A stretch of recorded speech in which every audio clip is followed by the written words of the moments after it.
सभी बहनों को राम राम। आज अजा एकादशी की कथा सुनेंगे। बोल श्री कृष्ण भगवान की जय हो। अजा एकादशी की जय हो। प्रथम गुरु वंदना करूं, फिर मनाऊं गणेश। सिमरो माता शारदा, मेरे कंठे करो प्रवेश। गुरु ब्रह्मा गुरु विष्णु गुरुदेव महेश्वर, गुरु साक्षात परब्रह्म तस्मै श्री गुरुवे नमः। वक्रतुंडे महाकाय सूर्य कोटि संप्रभ, निर्विघ्नं कुरु मे देव, सर्व कार्येषु सर्वदा। बोल श्री गणेश भगवान की जय हो। सतगुरु भगवान की जय। मैं अजन्मा हूँ, मैं अमर हूँ, मेरा आदि नहीं है, मेरी मृत्यु नहीं है। मैं निर्विकार हूँ, मैं चिदानंद हूँ, मैं अणु से भी छोटा हूँ और महान से भी महान हूँ। हे पार्वती, ब्रह्म को स्वभाव से यह पूर्व, जिससे पहले कोई भी वस्तु नहीं है, अद्वितीय, नित्य, ज्योति स्वरूप, निरोग, निर्मल, परम आकाश स्वरूप, अचल, आनंद स्वरूप, अविनाशी, अगम्य, अगोचर, नाम रूप से रहित तथा निसबझ जानना चाहिए। जिस प्रकार कपूर, फूल इत्यादि में गंध तत्व, अग्नि में उष्णता और जल में शीतलता स्वभाव से ही होते हैं, उसी प्रकार ब्रह्म में शाश्वता भी स्वभाव सिद्ध है। जिस प्रकार कंटक, कुंडल आदि आभूषण स्वभाव से ही सुवर्ण है, उसी प्रकार मैं स्वभाव से शाश्वत ब्रह्म हूँ। स्वयं वैसा होकर किसी न किसी स्थान में रहना, जैसे कीड़ा भ्रमण का चिंतन करते करते भ्रमण हो जाता है, वैसे जीव ब्रह्म का ध्यान करते करते ब्रह्म स्वरूप हो जाता है। सदा गुरुदेव का ध्यान करने से ही जीव ब्रह्म में हो जाता है। वह किसी भी स्थान में रहता हो फिर भी मुक्त ही है, इसमें कोई संशय नहीं है। हे प्रिय भगवत स्वरूप श्री गुरुदेव ज्ञान, वैराग्य, ऐश्वर्य, यश, लक्ष्मी और मधुर वाणी, ये 6 गुण रूप ऐश्वर्य से संपन्न होते हैं। मनुष्यों के लिए गुरु ही शिव है, गुरु ही देव है, गुरु ही बांधव है, गुरु ही आत्मा है और गुरु ही जीव है। सचमुच गुरु के सिवा अन्य कुछ भी नहीं है। अकेला, कामना रहित, शांति, चिंता रहित, ईर्ष्या रहित और बालक की तरह जो शोभता है वह ब्रह्मज्ञानी कहलाता है। वेदों और शास्त्रों में सुख नहीं है, मंत्र और यंत्र में सुख नहीं है। इस पृथ्वी पर गुरुदेव की कृपा प्रसाद के सिवा अन्यतर कहीं भी सुख नहीं है। वो सतगुरु भगवान की जय। उमापति महादेव की जय। कामिका एकादशी। आजा एकादशी। युधिष्ठिर ने पूछा, जनार्दन, अब मैं यह सुनना चाहता हूँ कि भाद्रपद मास के कृष्ण पक्ष में कौन सी एकादशी होती है, कृपा बतलाइए। भगवान श्री कृष्ण बोले, राजन, एक चित होकर सुनो।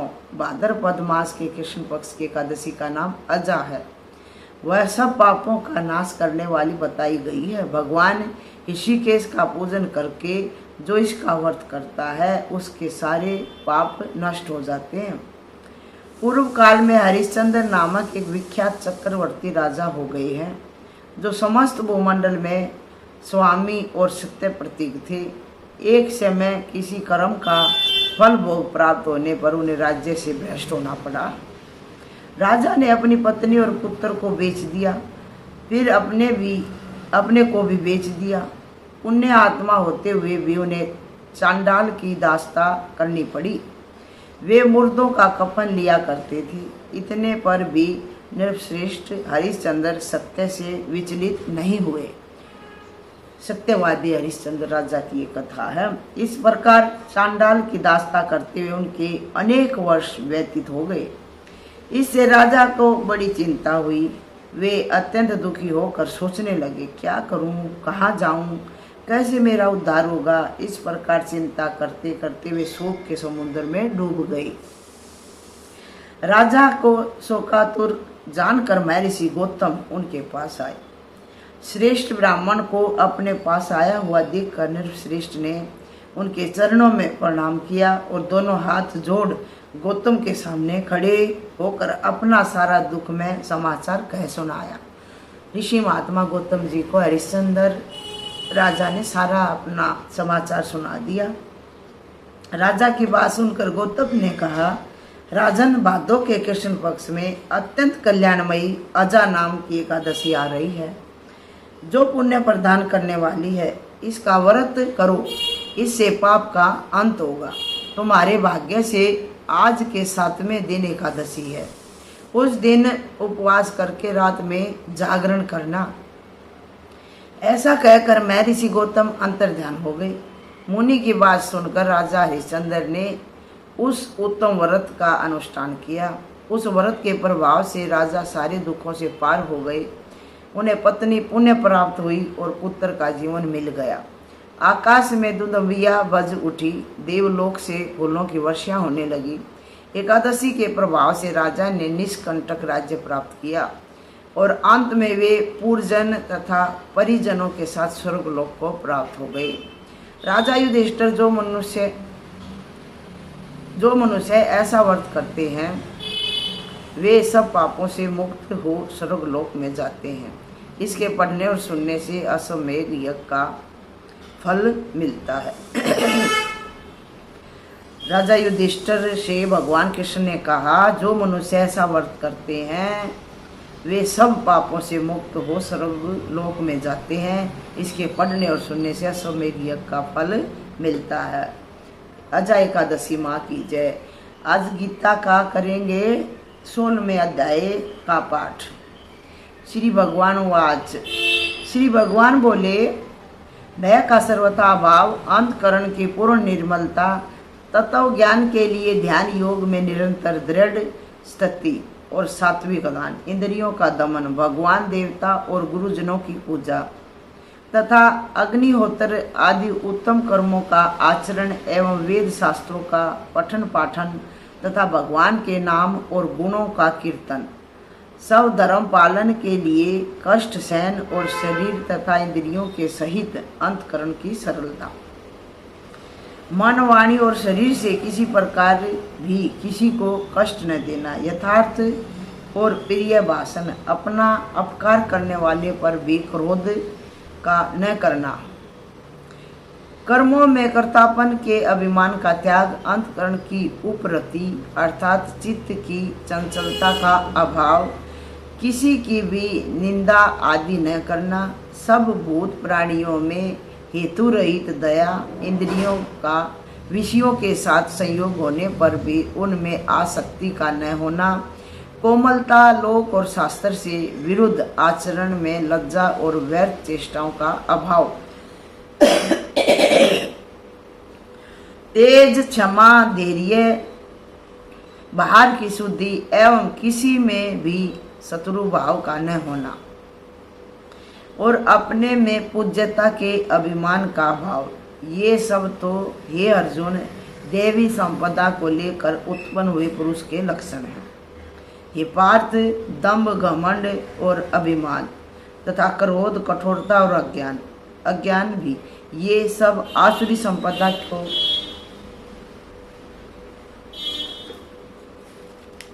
लेकर उत्पन्न हुए पुरुष के लक्षण हैं। देवी संपदा मुक्ति के लिए और आसुरी संपदा बांधने के लिए मानी गई है। इसीलिए हे अर्जुन, तो शोक मत कर, क्योंकि तू देवी संपदा को लेकर उत्पन्न हुआ है।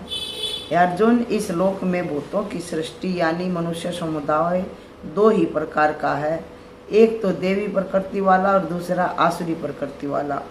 उनमें से देवी प्रकृति वाला तो विस्तार पूर्वक कहा गया, अब तू आसुरी प्रकृति वाला मनुष्य समुदाय को भी विस्तार पूर्वक मुझसे सुन।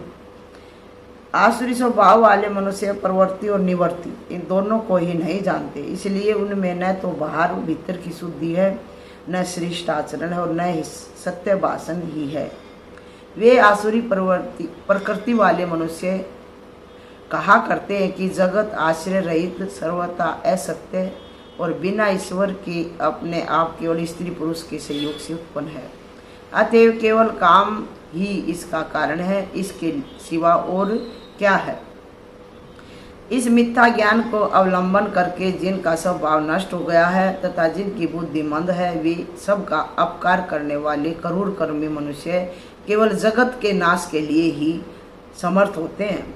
वे दंभ, मान और मद से युक्त मनुष्य किसी प्रकार भी पूर्ण न होने वाली काम वासनाओं का आश्रय लेकर अज्ञान से मिथ्या सिद्धांतों को ग्रहण करके भ्रष्ट आचरणों का धारण करके संसार में विचरते हैं तथा वे मृत्यु पर्यंत रहने वाली असंख्य चिंताओं का आश्रय लेने वाले विषय भोगों के भोगने में तत्पर रहने वाले तथा इतना ही सुख है इस प्रकार मानने वाले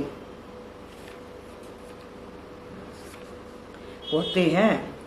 वे आशा की सैकड़ों फांसियों से बंधे हुए मनुष्य काम क्रोध के प्रयाण होकर विषय भोगों के लिए अन्यायपूर्वक धन आदि पदार्थों का संग्रह करने की चेष्टा करते हैं।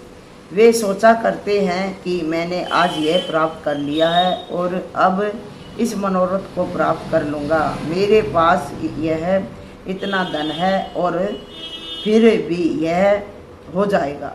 वह शत्रु मेरे द्वारा मारा गया और दूसरे शत्रुओं को भी मैं मार डालूंगा।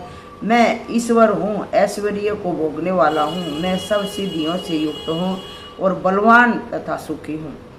मैं बड़ा धनी और बड़े कुटुंब वाला हूँ, मेरे समान दूसरा कौन है। मैं यज्ञ करूँगा, दान दूंगा और आमोद प्रमाद